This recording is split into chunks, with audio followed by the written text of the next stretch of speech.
All right, guys. So the Browns are now 1-0, and that was a pretty wild game yesterday against the Carolina Panthers. So let's get into it. I'll give you my thoughts, and we'll talk about where we're headed next with the Jets coming up with the home opener this weekend. Make sure that you like and subscribe to the channel. We're growing it out. We hit 5,000. Our next milestone is going to be 10,000. We're going to get there quick, but we need your help. So make sure you subscribe and like the video if you like it. Okay.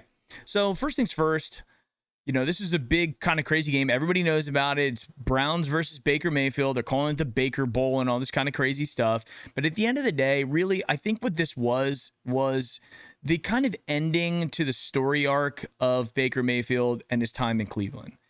And there's a lot of ups and downs. Everybody realizes that. I don't have to retell the whole story.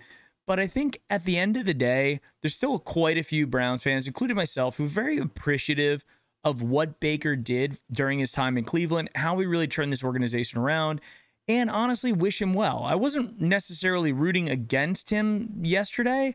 I wanted him to have a good game, but ultimately I wanted the Browns to win. And I think that's really what happened. Baker in the first half was same old kind of Baker, a lot of deflected passes, near interceptions. He ended up with one really bad interception in the game. And it looked as though we were really going to run away with this. The offense on the Brown side struggled a little bit. Schwartz dropped a pass. We weren't really getting all the wheels turning other than Nick Chubb had a pretty good first quarter. And then Kareem Hunt hit the end zone 2 times. And it was like, all right, this is where it starts to go. And then we had on the defensive side of the ball, the Panthers couldn't do anything. I mean, they were stuffed left and right. There were 3 and outs happening. Miles ended up getting to Baker twice. The first one was a regular sack where he just sped around the corner. The other one, he actually knocked the ball loose and almost turned it over. And at that point, I'm saying this is where the domination begins.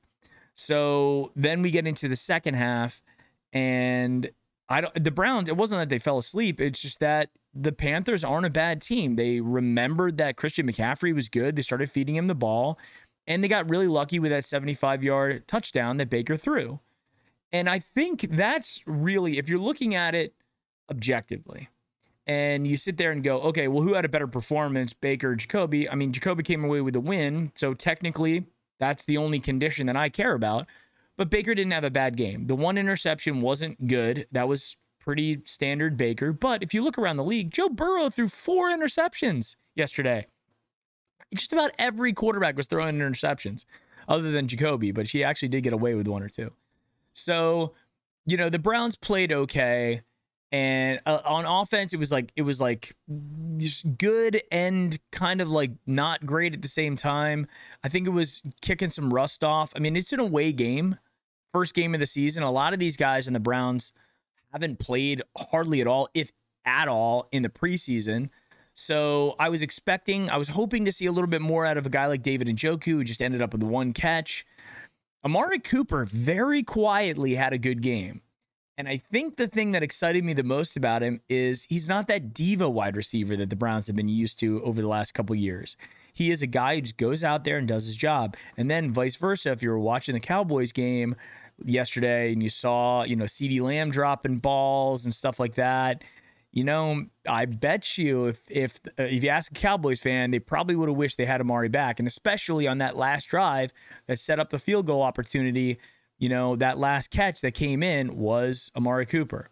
Now, also, Schwartz did have a good catch. He had 1 good catch for 19 yards, and it was a big catch for 19 yards. So I know we kind of drag Schwartz through the mud a little bit and have fun with him, but he did make a good catch, and that's one of the reasons why the Browns offense and their coaching staff has faith in him. It's because he does do good things if he actually can hold on to the ball. His hands aren't great, but they did try a couple end arounds with him as well. He had one that was pretty decent, one that kind of got stuffed, but he got a couple yards. So Schwartz is what he is. Nothing out of David Bell. That was a little bit surprising. We didn't throw the ball that often. We did with Jacoby Brissett what we wanted to do with him, what we needed to do, which is just manage the dang game. Manage the game, wait for opportunities, take what they're giving you, play fairly conservative, and make it happen. He was throwing some bullets around the field too. He actually was firing it up a little bit more than I had seen, especially in preseason, where I was a little bit worried that we were going to get, not as strong an arm out of Jacoby. But he was sitting in there firing, slants and bullets and everything.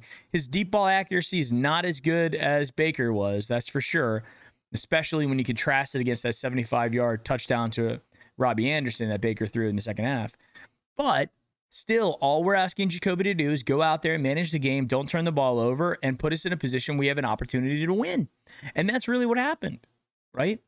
And I think the big thing was the Cade York, performance of the day. It wasn't just the kick at the end.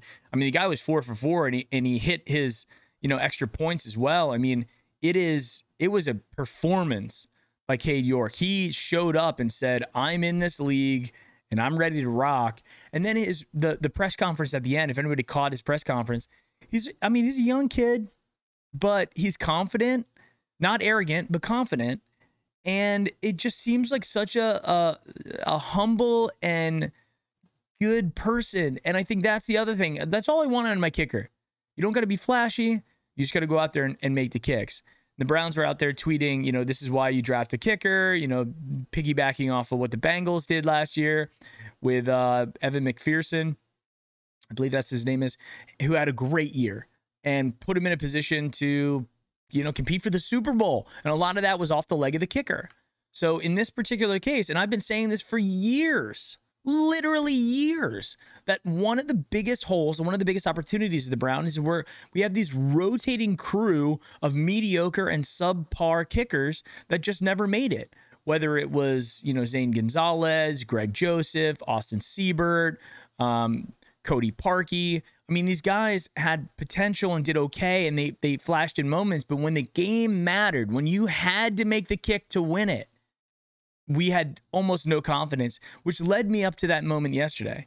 And if you actually go to my Twitter account, I tweeted out, I was actually doing a video of it from my phone, and I wanted to catch the reaction.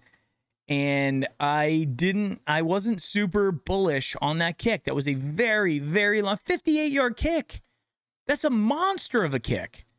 And the good thing about, Cade York is he has the leg, and that's what we've seen all preseason. We see it in practice. All the reports coming out that this kid can kick 70-yarders, which is kind of amazing. That's great. So with the leg talent's there.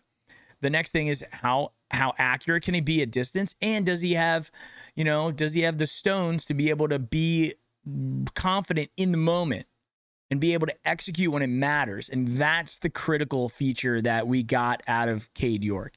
I think a lot of people are excited about it. It broke the streak. The first time we've won a season opener since 2004. The last time we won a season opener away was 1994. I mean, I was 14 years old. And now we're put in a position where we can potentially go 2-0 for the first time since 1993. Right? And I'm actually going to Cleveland. I will be there with my dad for the home opener. We're doing a lot of fun stuff. If you happen to be in the Cleveland area, we're going to be going to the Top Dog tailgate, which is the tailgate right under the overpass as you head down to the stadium, giving away some t-shirts from Homage as well. So if you're around, we're going to be doing some fun little trivia and giving away some t-shirts. But nonetheless, we are now have an opportunity to be 2-0 to start the season. And we are now one game closer to getting Deshaun back, which adds a different dynamic to this offense. Deshaun's probably sitting there watching going, listen, just get me minimum 5 wins. You can get me 5. We're in a position where we could possibly make a run for the playoffs if all things come together at the end of the season. But if you give me more than 5, you give me 6, 7, 8, then, I mean, look out, guys. We could be looking at a very good Browns team with a very big potential, because you got to get hot at the right time in the NFL. It's not just about winning and losing. Look at the Bengals. The Bengals just got hot at the end of the year.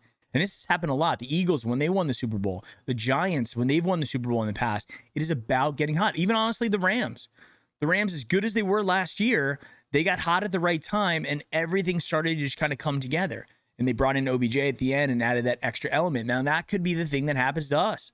Deshaun coming back week 11. I know everybody's focused on this, but we got to take it one day at a time. And that one game that we won yesterday was a huge one. And we ripped it out of the jaws of defeat. Baker Mayfield drove him down there and put him in a position to win that game.